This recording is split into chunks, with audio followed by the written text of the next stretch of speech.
Nakugambe guno omwezi neeragamu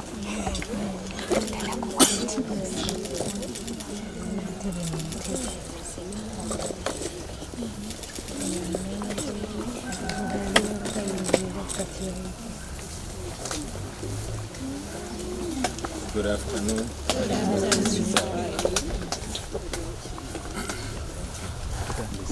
And can I limit you heading to our call and being with us this afternoon. Today marks 61 years since our nation got independence, but unfortunately, out of that 61 years, 37 of those years have been marked with gun rule, with impunity, with dictatorship. And today, as the rest of the nation is supposed to be celebrating independence, we gather with the families of the victims of abductions, those that have disappeared, those that were killed, and those that are in prison for no reason whatsoever. With me here, I'm with the families of the likes of Semudu Michael, Machete Yasini, Kalanzi, and the most recent abduction is our brother and your fellow journalist, Sesanga Bate, was abducted, and up to now, we don't know where he is. So we are here to reaffirm that we are not independent. Today we are supposed to hold our prayers in solidarity with our missing and detained brothers. But as you saw, General Museveni has ordered the military and police to block us from our offices in Kamocha, our Secretary General, Comrade David Lewis Rubongoya, our spokesperson, Comrade Joel Senyonyi, Bishop Tom Sange, our head of training, Pastor Mwanguzi, have all been arrested and they are in detention right now. You saw just a few days ago when I returned on the 5th, I was abducted, I was kidnapped from the tarmac of the national/international airport in Entebbe with utmost impunity. That is the state of affairs in our country, Uganda. For now, we won't substantially address the nation because now we are running up and down trying to secure freedom for our comrades.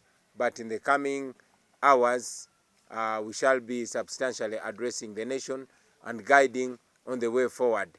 I want to reaffirm that we are going to go on with our second phase of the national tour, and that is part of the communication that we were meant to do today, but we shall communicate it as soon as we secure safety and freedom for our brothers and sisters.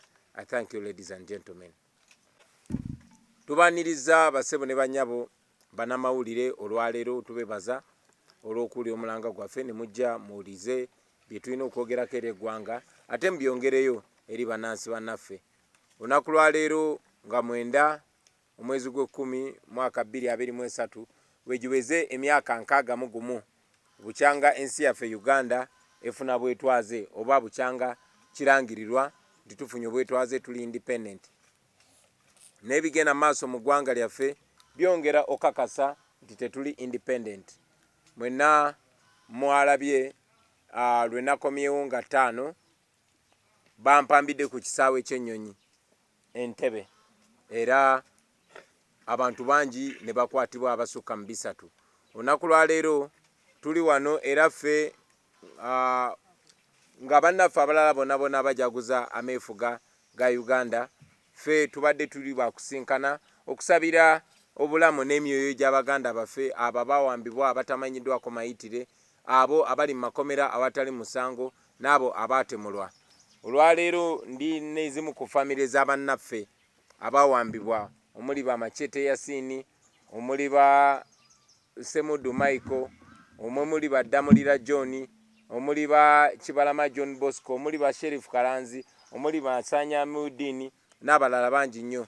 Naye ekyenjawulo ennaku ntono nnyo eziyise ne munnamawulire munnammwe muganda waffe omugundiivu amanyiddwa nga Sesanga Batte naye yawambiddwa era paka kati tetumanyi gyali, tetumanyi gye bamukuumidde ng'enkola ya Museveni bweri. Tukivumirira ekyo ne sekikuvumirira kwonna era twagala okukakasa Bannayuganda nti tetugenda kuzikiza, tetugenda kulekeraawo okulwanirira obwenkanya, okulwanirira eddembe lyaffe n'okulwanirira Bannayuganda bonna abave mu buwambe. Mu myaka 61 Uganda gyemaze bukyanga efuna bwetwaze emyaka 37 gye gyakagwako nga tufugibwa ku mudumu gwa mmundu, nga tufugibwa omuntu omu General Museveni, nga Bannayuganda tebalina ddembe lyabwe. Tukivumirira ekyo.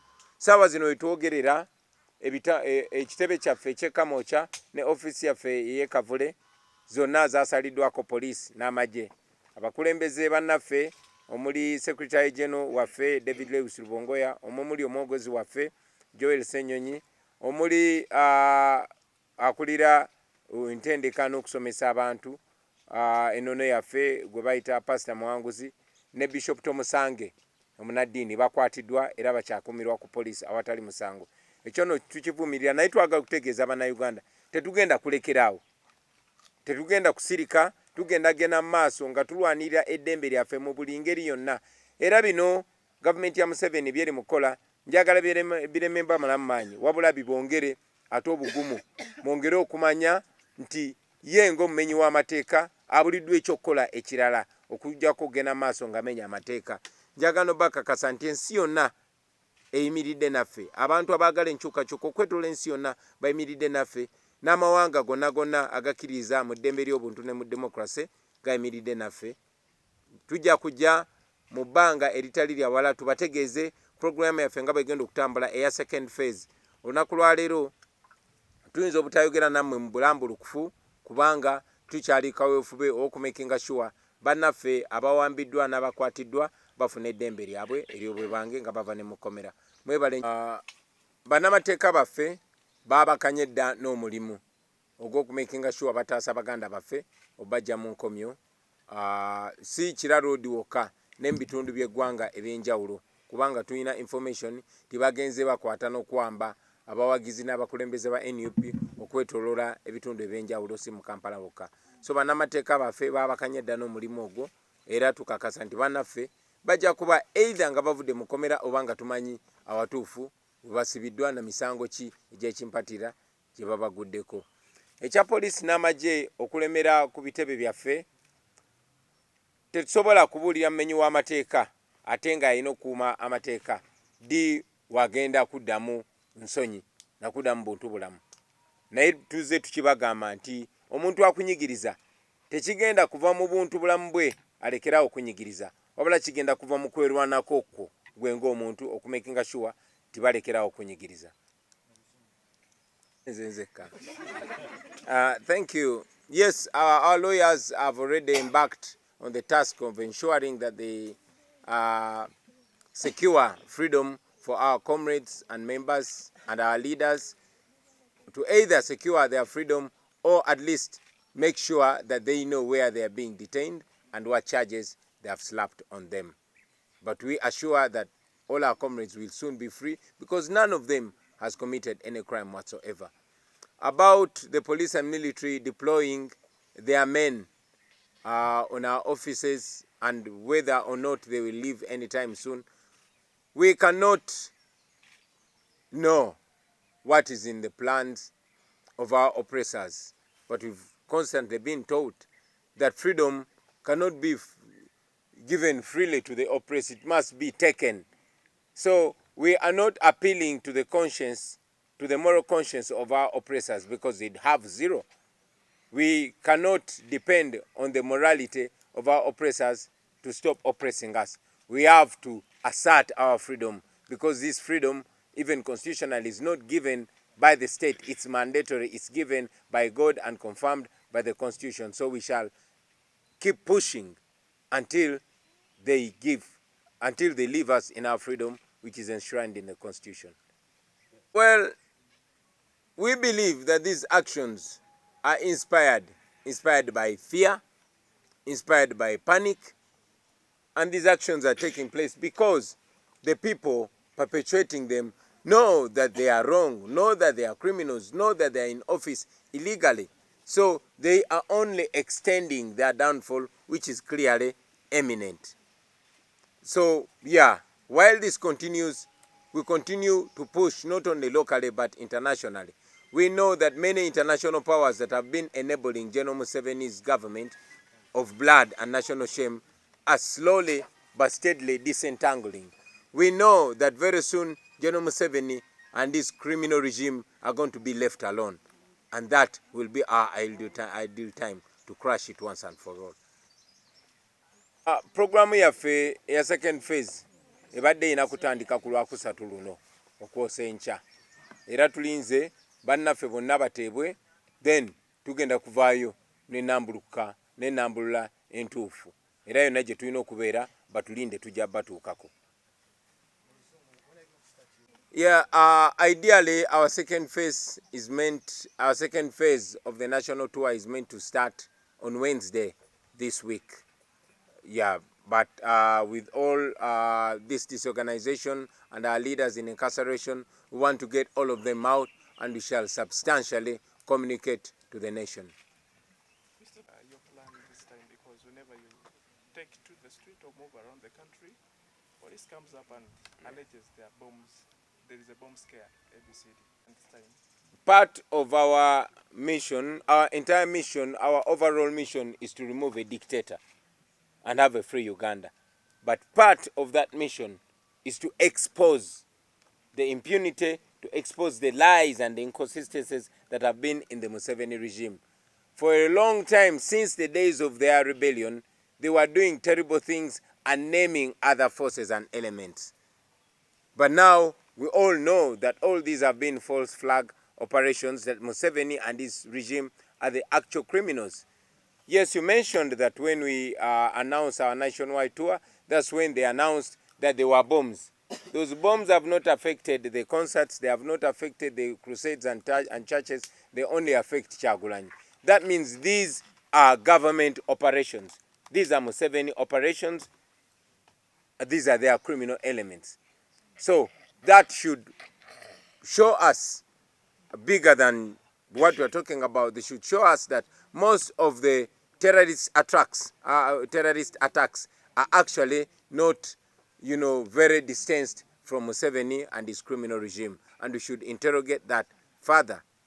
Mu Luganda, yes, okyogeddeko nti ne tugamba tugenda kutambula mu ggwanga olwo bomu bwesandika okutegebwa. Bomu zaali tezitegebwa, naye bwe twatandika okutambula mu ggwanga ne batandika okulangirira zibbomu bwe bazitega bwe bazitegulula. Ekyono tekyatandikira ku mulundi guno, naye kuviira mu biseera byabwe emyaka gy'ekinaana nga bakyali bayeekera, era mujjukira nti ebintu bingi nnyo byabeerangawo nga okutemula abantu kujja ne kubaawo ne bagamba abajaasi b'obo tebabase, paka Kayindo Tafire bwe yavaayo amazima ne gamuserera n'ayogera nti bwe baatemulanga abantu bakyayise Obote.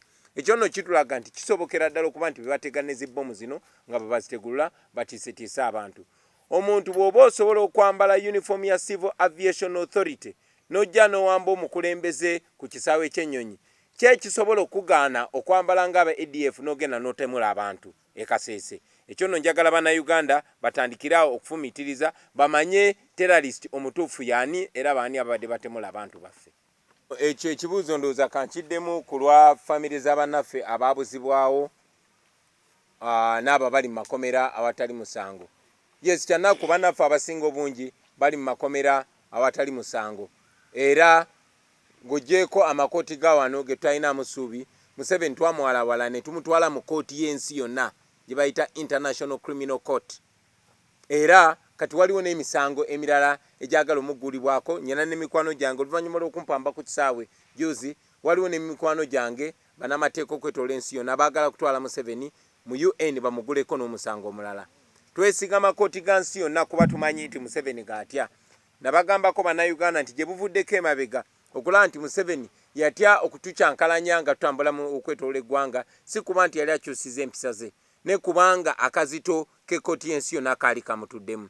So njagala okutwala omukisa guno okuzzaamu amaanyi famire z'Abaganda baffe abaawambibwa, abasibiddwa makomera awatali musango, n'abo abaatemulwa, nti tebinnaba kuggwa, obwenkanya bujja kubaawo kubanga ekkooti gye tukolagana nayo ate yo y'amaanyi okusinga kano ka gavumenti ka Museveni ne babbi banne. Njagala obazaamu amaanyi nti temugooka, temutya, temugwamu ssuubi, temwerabira abantu bammwe. Abo bantu bammwe, baana bammwe, babba bammwe, bataata bammwe, ne naffe baganda baffe. Ekiri mubatuukako kye kisobola otutuukako n'okutuuka ku buli Munnayuganda. Tetugenda kulekeraawo, twagala muddemu essuubi nti ensi yonna eyimiridde nammwe n'ebitongole eby'amateeka ebyetoolodde ensi yonna nabyo biyimiridde nammwe. Temuggwamu maanyi, temulekerangaawo okubanja abantu bammwe, naffe tetugenda batiririra, tetugenda kulekeraawo kubanja baganda baffe abo. Olunaku lujja kukya nga tuli nabo wano. Ekyo nkibasuubiriza, tetugenda kulekeraawo paka nga baganda baffe abo tubafunye nga tuli nabo. Njagala olunaku lwaleero essira tuliteeke ku baganda baffe abaabuzibwawo abali mu 100 awatali musango. Olunaku lwaleero erina kubeera independence, galina kubeera meefuga, naye geegana ameefuga ge mulaba. Meefuga gakuwamba baana b'abantu, babba b'abantu awatali musango. Meefuga ga butemu, meefuga gakuwa. Olunaku lwaleero mwe bannamawulire njagala kino kye bakwateko, sesanga batemu n'amawulire munnammwe. Bamuwambye nga tewali musango. Ennaku 2 eziyise mwalabe bakuba bannamawulire emiggo awatali musango. So njagala nammwe mmanye nti tewali ayina ddembe okutuuka nga ffenna tulina eddembe lyaffe. Oyinza okuba ng'oli bulungi ng'oliwo, oyinza okuba oli mu mmotoka yo tambula bulungi, oyinza okuba oli ne famire, naye toli bulungi paka nga ffenna tuli bulungi. Bana amalono bajja kunona oyo, bana amalono bajja kunona gwe. Tebalina gwe basaamu kitiibwa, tebalina gwe bataliza. Tebataliza ffe bakulembeze newankubadde twalondebwa abantu. Tebataliza mmwe bannamawulire, tebataliza mulimi, tebataliza musuubuzi, tebataliza wa booda.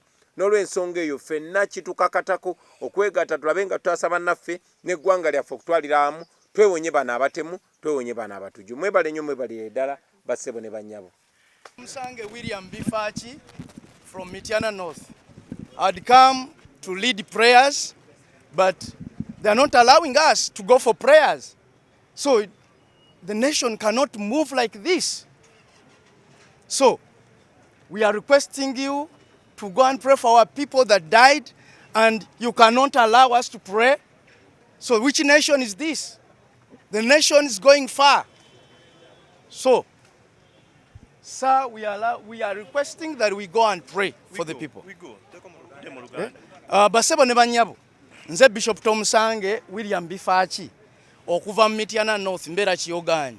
Nze ndidiga Joy Missions International Ministries. Mbadde nzize batulangiridde okusabira abantu baffe abattibwa. Era mbadde nzize tusabire abantu baffe, tusabire eggwanga, naye tuli wano poliisi etuganye ogenda okusaba. Bwe tuba nga tutuuse ku kiseera ekifaanana bwe kiti nga n'okusaba mu ggwanga tekukyakirizibwa, tuba eggwanga limaze okuwaba, kubanga eggwanga lino liriwo ku lwa Katonda n'ensi yaffe. Naye bwe tuba nga tetukyakirizibwa na kusaba, ng'okusaba nakwo kuziyizibwa, kitegeeza eggwanga liwabye, livudde Katonda. Tukubiriza abakikwatako ab'obuyinza batukkirize tusabe ng'eggwanga. Nze njagala genda kukkirira kusaba. Tugenda tusabira baana abattibwa, tusabira ggwanga lino libeeremu emirembe, eggwanga libeeremu essanyu, abantu beyagalire mu ggwanga lyabwe. Kye twagala. Ayi Mukama Katonda, gwe Katonda nannyini nsi eno, tunuulira abantu bafuuse abatujju, batulemesa n'okusaba. Taata Katonda omuyinza ebintu byonna, golokoka otulwanirire ng'eggwanga lino erya Uganda, tufune emirembe. Gwe Katonda zaatuyamba emirembe gyonna. Eggwanga nga liwambiddwa, Mukama golokoka ojja otulwanirire ng'eggwanga lino erya Uganda, tusobole okufuna emirembe nga bannayuganda, tusobole okusaba, tusobole Mukama okuba n'eddembe, kubanga ensi eno yo Mukama gwe Katonda alonda abakulembeze. Bwe tubanga ayi Katonda omukulembeze gwe watuwa nga takyatukkiriza na kusaba, Mukama mukyuse otuwa omukulembeze anatusobozesa okusaba, anatukkiriza tube n'emirembe mu nsi yaffe. Mukama tukwebaza kubanga olidde okusaba kwaffe era omaze okukikola mu linnya lya Yesu. Amiina. Amiina. Ekyo kiwedde. Omukulembeze tumugobye bw'abanga atugaana okusaba. Namwe ab'amawulire mukirabe eggwanga kiri bagaana okusaba. abantu ne babagaana temujja kusaba, temujja kusinza katonda wammwe, ne babaleetera mundu. Ensi erina kutambulira ku mundu nga tebakkiriza n'abantu kusaba. Nammwe mmanyi mulina katonda gwe mukkiriza. Abasirikale mweddeko mumanye tibabakozesa bukozesa.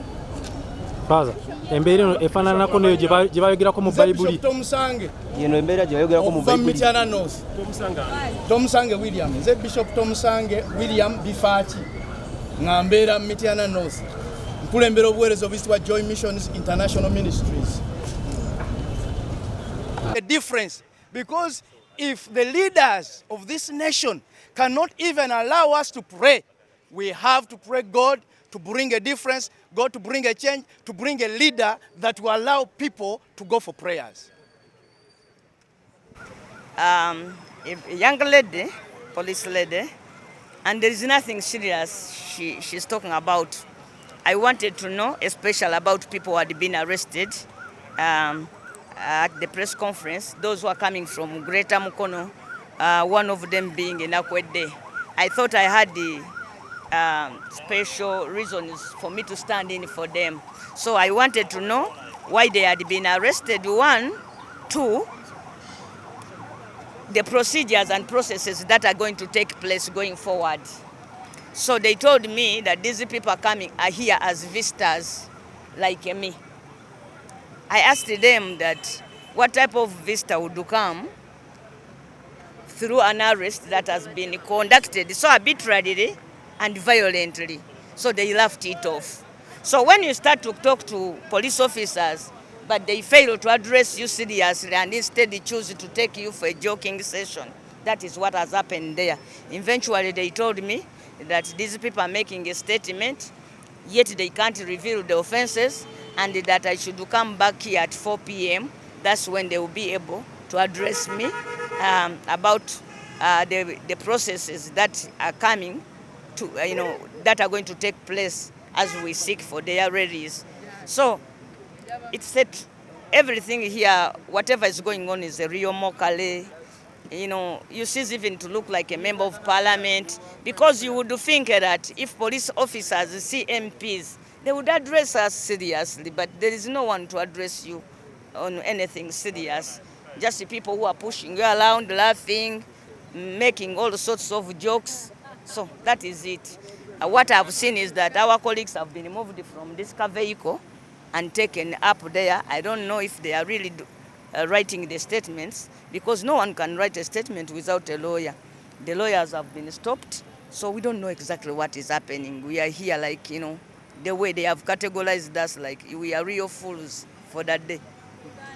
Basebo ne banyabo tewaliyo balina musango gwonna bamagala bali mu kooti bonna abateekako misango gya butuju, naye nga gavumenti ya Museveni ffe tuli bannamateeka tetulabangako wadde obujulizi n'akamu obwali buleeteddwa ku bantu abo. So enkola eyo gye tubadde tuzze olwaleero okuvumirira, naye era Museveni n'obutemu bwe, era yensonga lwaki mulaba nti akutte n'ateeka drone wano n'atandika okuwamba abantu. Omwogezi w'ekibiina bamututte, Secretary General w'ekibiina awambiddwa naye tetumanyi gy'ali, ne Pastor Muwanguzi naye awambiddwa naye tetumanyi gy'ali. So embeera eyo tugivumirira ne sekuvumirira yonna, kubanga mbeera ya butujju, mbeera ya butemu, embeera bannayuganda botasobola kumatiza kati nti emyaka 61 nga Uganda yeefuga ng'ebyo bye tukyalimu, ng'abantu bakyalimu eyo embeera ey'okuwamba abantu ne babatwala nga tewali musango gwonna gwe bavunaana. What we think about independence, because we actually don't think there is any essence of celebrating this day, because of the way things are. We are not independent yet, but we are shocked that our SG and the spokesperson have been detained, and we want to stand surety for them so that they are given a police bond, and it looks like they are waiting for orders from someone to tell them, okay, now give them. So that means somebody is commanding this from somewhere, not even near here. It is very absurd that a nation that claims to be 61 years old, we are still, somebody who is 61 years old, you are supposed to be saying the truth, you are supposed to be truthful in any way, and you are supposed to be giving credible information. But we are completely shocked that someone at that age, or a country at this age, we are still experiencing this. It is backwardness, holding, kidnapping instead of arresting someone. The way our president was kidnapped, not arresting. If you want to arrest it, you tell me I've done something wrong. So that's what we want to know. We are telling them which case, they cannot say anything. They are saying go away. So now when you stop reasoning and start quarreling with the people, I think that means you've lost it completely. What's the way forward, The way forward, of course, as Ugandans, you have to join us, because even if you keep quiet, it will find you wherever you are.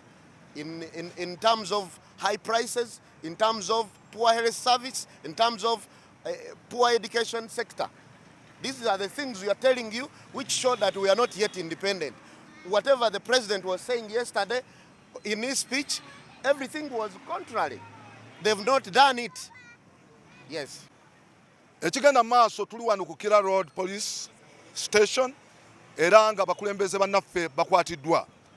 Basoose ne babakwata ne babaleeta wano mu kamotoka ke bayita Nalufeenya bamaze obbafulumya. Babadde babataddemu naye ne bafuna essimu ebadirectinze nti ate babaggyemu babambule buli kimu kyonna ate babateeke munda. Yembeera gye tulimu wano. Naye weesanga nti abasirikale bakozesezza ekifuba ekyamaanyi ennyo, bakubye SG bamukubye naye nga tebalina tags, tebalina amannya gaabwe ku bitogi byabwe, ekyennyamiza ennyo. Kubanga tugenda kutandika okukwata individuals nti oli waakuba omubaka individual abeera accountable. Tuleme okugamba nti tugende wamu mu kirindi. Ekyo kye twagala. Kya nnaku nnyo nti ku lunaku luno olwa independence bannaffe basibiddwa ng'ate tubadde tugenda kusaba busabi. Tubadde tugenda kusabira bannaffe abakwatibwa, tubadde tugenda kusabira eggwanga lyaffe. Ku lunaku nga luno ekyandibadde ekisinga obukulu kwe kusabira eggwanga lyaffe. Naye batuggyeeko eddembe lyaffe, batuggyeeko independence yaffe. Kya nnaku era tuli mu kwennyamira nnyo. Bakutte abantu 15 bali munda wano. Nga kwe kuli Louis SG, kwe kuli Honorable Joe Senyonyi, kwe kuli Bishop, Bishops babiri ali bakugenda okukulemberamu service eno. Bayingidde munda n'abalala bangi nnyo abakwatiddwa.